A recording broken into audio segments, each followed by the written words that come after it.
Eu gostaria de retomar esse momento de aprender e amar Jesus eucarístico. Não existe alguém que se santifique sem amor à Eucaristia.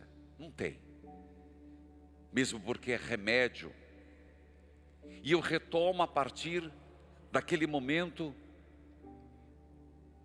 onde o sacerdote comunga, o ministro, a ministra leva e diz o corpo de Cristo. Eu dizia semana passada que não importa se é na boca, se é na mão, se é de joelho, se é de pé. Isso depende do fiel, é um direito dele, mas sem que isso seja chamar a atenção para si, mas para o Senhor. Esse amém é tão importante, porque o que quer dizer a palavra amém? Assim seja. Toda vez que você falar numa missa, amém.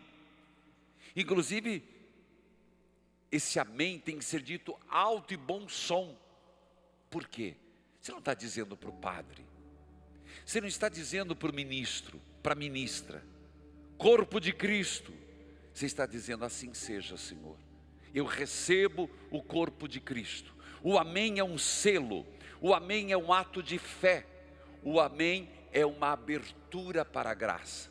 Sempre o amém no final das orações, e aqui em particular no corpo de Cristo, ele tem essa dimensão de conclusiva, de aceitação, de profissão de fé e de abertura.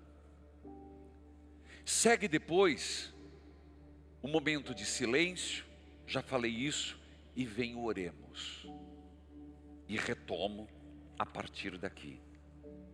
O oremos que segue é o oremos que vai pedir a Deus que os frutos, sempre esse oremos fala dos frutos da Eucaristia, recebido como igreja e recebido individualmente. Você lembra aquela oração anterior que o padre faz em silêncio?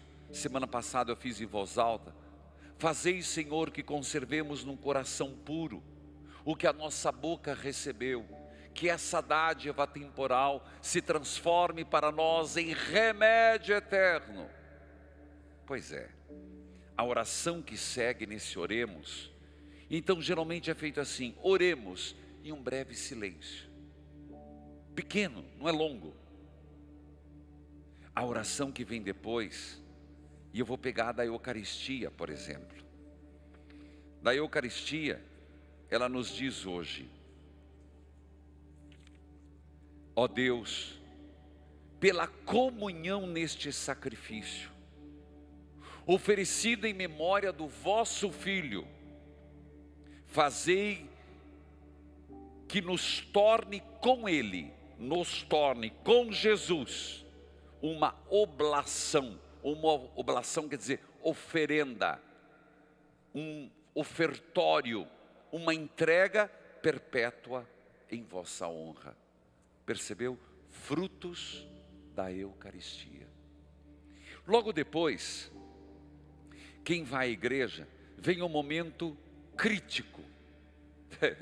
Crítico. Esse é o momento, um dos momentos mais críticos na igreja, dos avisos. Me disse um prelado, venerando o venerado: missa sem aviso não é missa, mas tomemos cuidado. Cuidado por quê? Às vezes nós queremos fazer ali um momento que fica maior do que a homilia. Aqueles avisos intermináveis não ajudam em nada. Sei que é preciso avisos, eu diria orientações, dizer a programação da comunidade. Geralmente, e aqui se pede que se seja sucinto. Existem outras formas de avisar a comunidade. Explico. Um site, a Pascom. Como seria, e aqui eu quero valorizar muito a Pascom, que é a pastoral da comunicação paroquial, da comunidade. Como é importante, meus irmãos, a gente crescer nisso, de termos, só que aí não adianta ter a PASCOM, isso já é um passo, tem muita formação. Ter o site da paróquia e os paroquianos não visitarem. Visita tudo.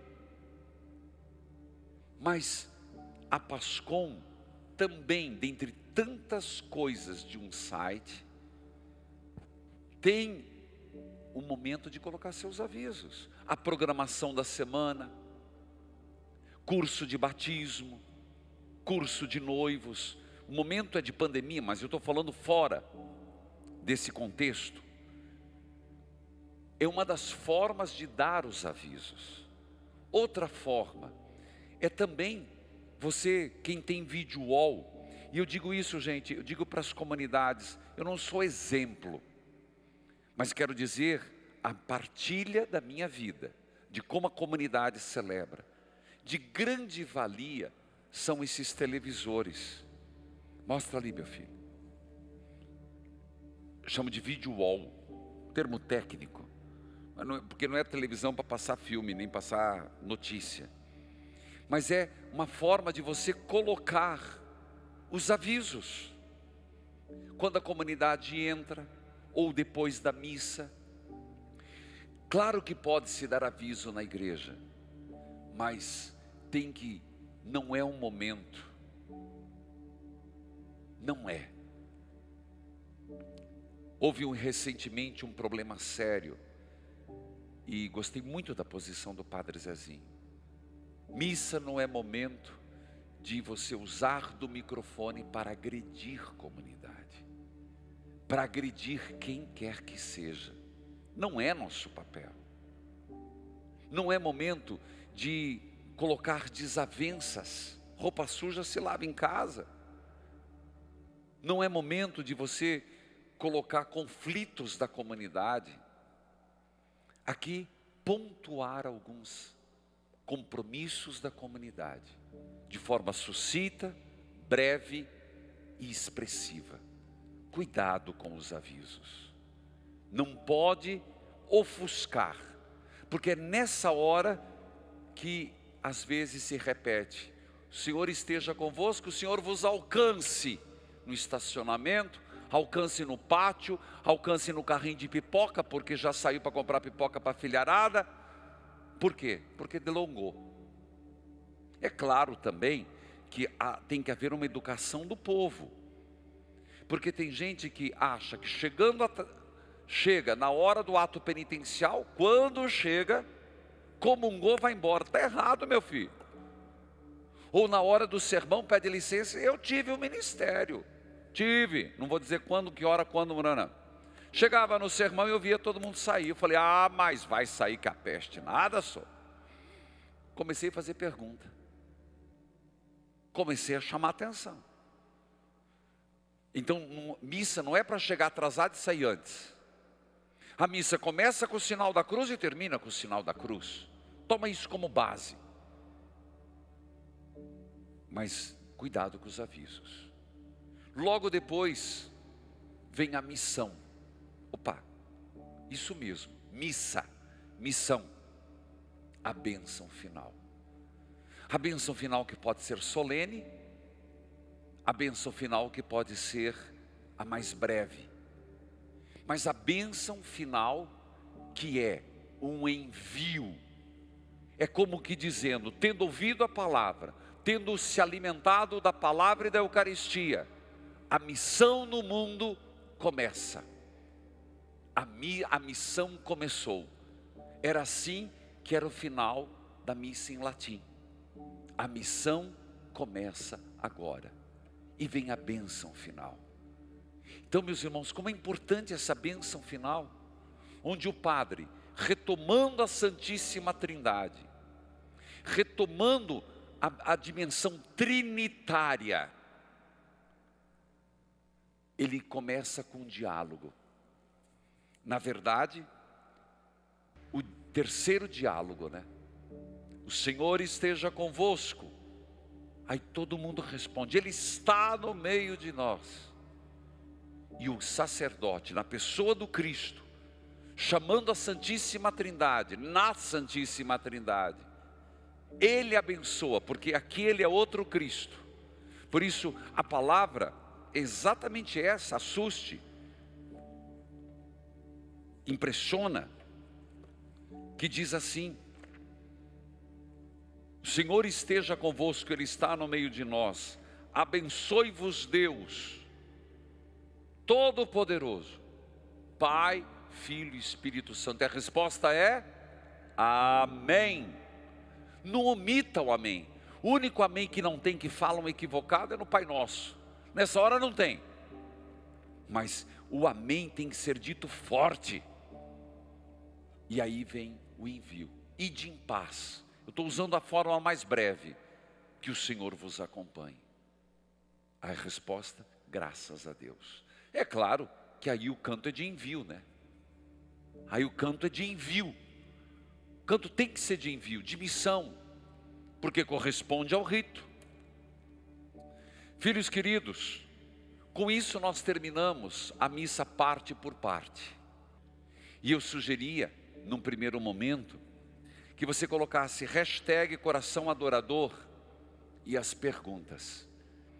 Mas algumas que foram selecionadas e eu vou respondendo, não tudo de uma vez, uma outra. Sempre primeiro um conteúdo e depois tirando dúvida. Padre, brilhantes suas explanações sobre a missa. Minha dúvida é sobre quem pode comungar. Uma mulher não casada na igreja, mas vive união estável com 20 anos, inclusive com 2 filhos, pode comungar? Eu já ouvi 2 padres, versões diferentes. Filha, a doutrina da igreja hoje é clara. E aqui não se trata de eu querer ou não querer. Você disse que 2 padres, versões diferentes. Se um padre, conhecendo você em foro íntimo, o padre vai ter discernimento. As leis são claras. As regras são claras. É verdade que houve na igreja muita repercussão, se falou muito sobre isso, como se fosse liberado, mas realmente foram notícias. A igreja tem clara a sua posição. O que eu te digo, confie num padre. E digo mais, estou usando outro exemplo. Se você tem uma doença, desculpa a comparação, e você vai no médico aqui, o médico fala uma coisa, te dá um remédio. Amanhã você vai no outro, o outro dá um remédio. Aí você, não confio muito, vou no terceiro. Resultado, você está com um diagnóstico diferente e 3 receitas para tomar. Pelo amor de Deus, não tome as 3. Confie em um. Veja todos os elementos. Não, esse aqui se apresenta, ele me passa confiança, tem conteúdo, tem experiência, eu vou com ele. Senão você não vai se curar nunca. Estou te dizendo, não fique colocando os padres na prova. Tem gente que faz isso, de igreja em igreja, vai levando o seu problema. Aconteceu teve gente até de gravar confissões. Tem um movimento ali dos ortodoxos xiitas, católicos, que fazem isso. Isso não é de igreja. Procure o padre da sua paróquia, conta a sua história. Primeira coisa que ele vai observar: existe motivo para nulidade? Ele vai olhar para a vida, ele vai ver, não vai inventar. Os critérios são claros. São 11 os mais comuns que estão no direito canônico. Ele vai olhar para aqueles critérios, vai ouvir o que você diz. Ele vai fazer o segundo processo de ouvir o outro e vai perceber, olha, aqui incide que o seu casamento foi nulo. O que o Papa tem pedido e todos os tribunais eclesiásticos do mundo estão se desdobrando para atender esse pedido. O padre vai encaminhar você para um tribunal. Mas padre, aquele processo é caro. Mentira, é mentira. Não é não. Tem custo, mas é para o processo rolar. Mas não é algo exorbitante, não é. Nesse contexto aí é feito libelo. Desculpa a palavra. É feito o primeiro processo, o encaminhamento e manda para o tribunal. Então o padre vai saber, filha, orientar. Essa é uma opção. E sempre existe uma opção para a orientação. Então eu não vou te responder sim e não, porque eu não sei do caso da tua história. O que aí é importante é a comunidade, é o padre paroquial, é o padre que conhece as suas ovelhas, é o padre que vai te orientar. E há casos, existe casos que eu conheço, que existe o Sanásio Radite, que quando uma da parte católica quer casar, a parte evangélica ou de outra religião não quer, mas em vista da parte católica, em vista dos frutos do sacramento, existe esse instrumento. Existe outros mas é de foro interno, e eu já fiz isso, conhecendo a vida da pessoa, sabendo o que estão vivendo, a permissão de comunhão. Então, respondendo essa tua pergunta, não é assim que está liberado. Houve sim muito noticiário, houve assim muita mídia em cima, mas não é que está liberado que os divorciados, que os segundas núpcias podem comungar, não. Mas é também, cada caso é um caso. Mas quem vai ser a minha consciência? Aqui me perdoe, não é você, também não é seu marido. Porque as nossas consciências podem estar relaxadas. Aí é preciso da ingerência de alguém. Aí é a questão de confiar ou não confiar, de fé ou não fé. Queridos irmãos, respondo com clareza, estou tentando ser claro, mas sem ser raso, porque é um assunto que volta muito. Não está liberado, mas é muito importante que neste caso, você procure o padre da sua paróquia. E eu sei, para os recasados, o grande preço e amor que é a Eucaristia. Mas em último caso, quando não é possível a comunhão, você pode fazer a comunhão espiritual.